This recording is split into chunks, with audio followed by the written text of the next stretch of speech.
साम्राज्य न्यूज, सामान्यांचा असामान्य आवाज। अल्पवयीन मुलीचा विनयभंग केल्याप्रकरणी एका इस्माविरुद्ध गुन्हा दाखल।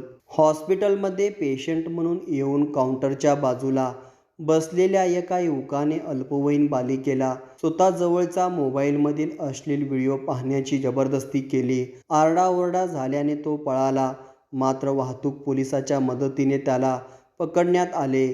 शहरातील एका हॉस्पिटलमध्ये सायंकाळच्या सुमारास धक्कादायक घटना घडली आहे। अहमद जकिरिया मोहम्मद अयूब शेख, वय 25, व्यापार, सिद्धेश्वरपेठ, सोलापूर असे आरोपीचे नाव आहे। फिर्यादीमध्ये म्हटले आहे की यातील अल्पवयीन व फिर्यादीच्या बहिणीची मैत्रीण शहरातील एका हॉस्पिटलमध्ये नर्स म्हणून कामास आहे। फिर्यादी रिसेप्शन काउंटरजवळ अभ्यास करीत बसलेली होती। सायंकाळी 6च्या सुमारास हॉस्पिटलमध्ये दाखवायचे आहे असा बहाणा करून एक तरुण आला।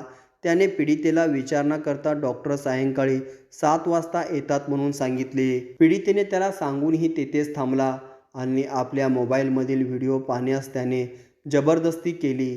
काही क्षणातच पीडितेला अश्लील व्हिडिओ असल्याचे लक्षात आले, तरी नमूद आरोपी तो पाहण्यासाठी जबरदस्ती करीत होता। दरम्यान फिर्यादी बालिकेने बहीण, मैत्रीण असलेल्या नर्सला ओरडून बोलावून घेतले। घाबरून सदरची माहिती सांगितली। तातडीने नर्सने बाहेर येऊन चौकातल्या वाहतूक पोलिसाच्या मदतीने नमूद युवकाला पकडून पोलिसाच्या स्वाधीन केले। झेलरोड पोलीस ठाण्यात धाव घेऊन रीतसर तक्रार दिली। आरोपीविरुद्ध विनयभंगासह लैंगिक छळाचा गुन्हा नोंदवला।